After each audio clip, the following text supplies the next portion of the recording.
एक ऐसी महिला जो एक कामयाबी की सीढ़ी चढ़ चुकी थी, लेकिन उसको और कामयाब होना था। उसका उम्र लगभग 46 साल हो गया था, वो मैरिड नहीं की थी, शादी नहीं की थी।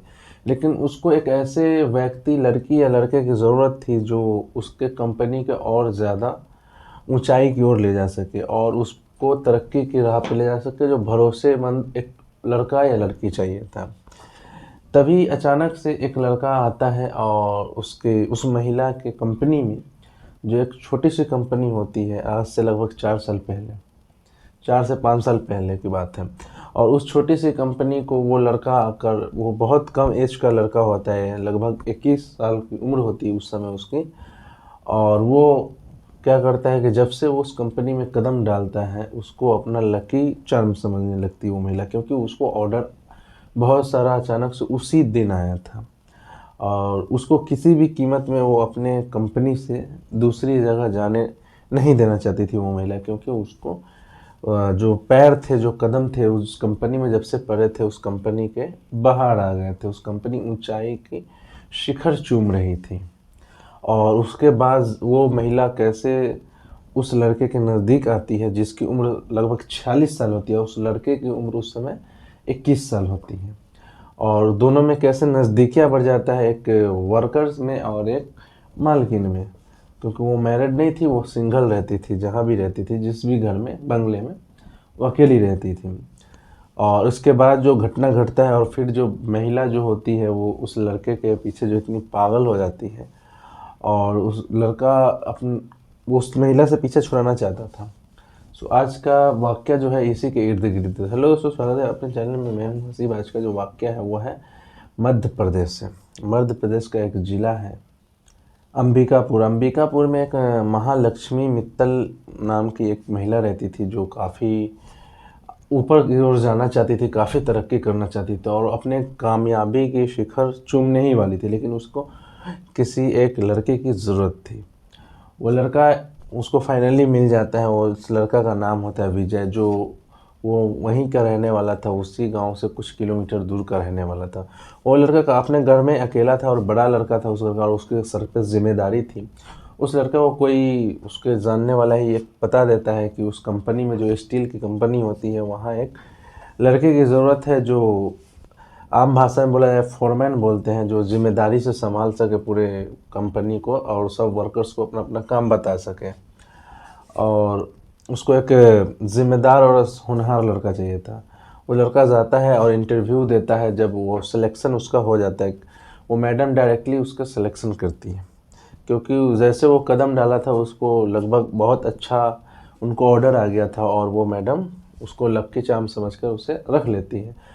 और उस लड़के को जितनी की ज़रूरत होता है, जितना भी बोलता है कि मुझे इतनी सैलरी चाहिए, उसको उतना सैलरी दे दिया जाता है और उसको आसानी से रख लेता है। लेकिन दिन लगभग 2 साल गुजरे थे, और 2 साल में लगभग 2 से 3 गुना 4 गुना ज़्यादा उस कंपनी के बेनिफिट हुए थे, फ़ायदा हुआ था।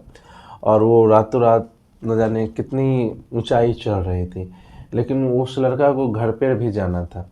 लेकिन 2 साल हो गए थे, लड़का घर पर नहीं गया एक बार, क्योंकि वो जो मैडम थी, वो जो मालकिन थी, वो जाने नहीं देती थी उसे। और उसे उस कम बोलती थी, एक दिन की भी तुम्हें छुट्टी नहीं दिया जाएगा, तुम्हें पैसे की ज़रूरत है जितना भी तुम लो और घर भेज दो। और उसको जब भी जो भी पैसे की ज़रूरत पड़ता था, वो अपने घर पे माँ बाप को भेज दिया करता था। इससे माँ बाप भी बहुत खुश थे और लड़का भी खुश रह रहा था। लेकिन जब लॉकडाउन लगता है, लॉकडाउन लगने के बाद उस कंपनी का जो है सब वर्कर्स गांव जाते हैं, और वो भी सोचता है कि हम गांव जाएं। लेकिन जब गांव जाता है तो वो लड़का आता नहीं है। नहीं आता है तो मालकिन जो है एकदम बेचैन हो जाती है और वो कॉल भी नहीं करता। जैसे लॉकडाउन 2 से 3 महीने में जब पूरी तरह थोड़ा आने जाने का परमिशन मिल जाता है, तो वो महिला उस लड़के के गांव पहुंच जाती है।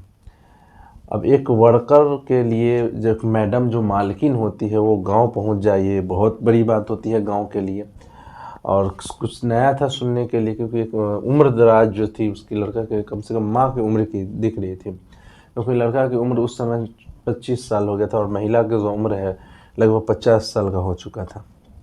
उसके बाद क्या होता है कि वो महिला जो होती है वो जाकर उसके घर पे बैठ जाती है और बोलती है कि विजय किधर है। विजय को कोई बता दिया था, विजय फरार हो जाता है घर से और वो वापस नहीं आता है।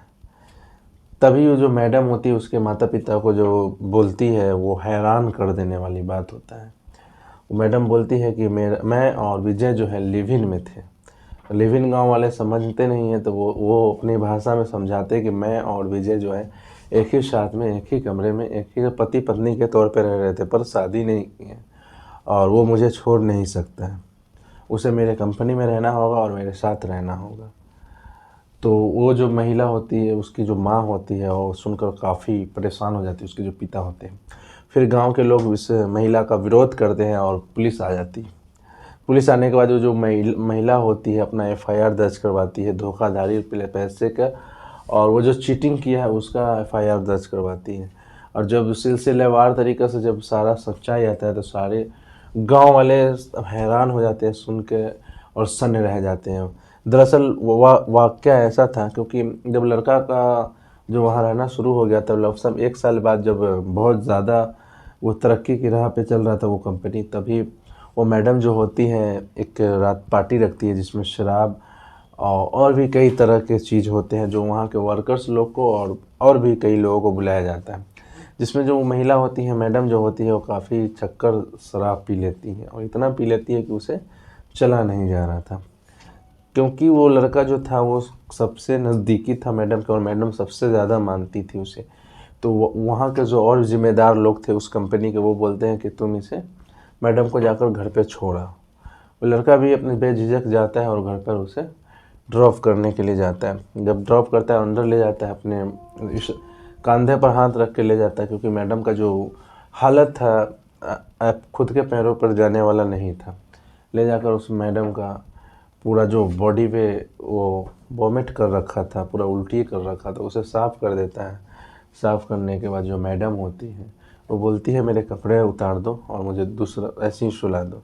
वो लड़का नहीं मानता रहता, लेकिन ज़बरदस्ती वो महिला जो होती है वो बोलती है तुम उतारो और उतार देते हैं। उसके बाद उस लड़के के साथ वो कुछ ऐसी हरकत करने लगती है जो कि एक सभ्य समाज अलाउ नहीं देता और उसके साथ जबरन संबंध बनाती है।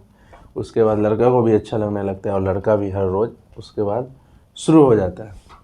शुरू होने के बाद जब भी उसको पैसे की ज़रूरत होता था, वो जितना मांगता था उसको मिल जाता था, लेकिन वो इसको एक ही शर्त था कि वो गाँव नहीं जाएगा। पैसा जितना भी चाहिए गाँव जाने की बात नहीं करेगा। और उसके साथ फिर आए दिन जो है हमेशा एक दूसरे के साथ दोनों मर्जी से ही संबंध बनाते थे। जब मर्जी लड़का का जब मनाता और लड़की का, महिला का जो भी मन करता है वो भी मनाती थी। और वो महिला जब पुलिस वाले को ये सारी बातें बताए तो बोला कि इसमें चीटिंग क्या है, तो महिला आरोप लगाती है कि कई लाख रुपया उसको दे चुकी है और एक भरोसे और विश्वास के लिए दी है, इसलिए मैं उस पर केस कर रही हूँ, ना कि संबंध बनाने के लिए। वो पैसे के धोखाधड़ी में केस दर्ज, वहाँ के जो पुलिस थे वो दर्ज तो कर नहीं रहे थे, लेकिन वो महिला इतना पावर था, इतने पैसे वाली थी और एक कंपनी की मालकिन थी। वो महिला अपने उससे सीनियर एसपी साहब को फ़ोन कर देती है और एसपी साहब उसे ऑर्डर देते हैं और उस थानेदार को जो वहाँ के होते हैं उसे मजबूरन एफआईआर लिखना पड़ता है उस लड़के के विरुद्ध। और वो आश्वासन देता है कि हम जल्द से जल्द उस लड़का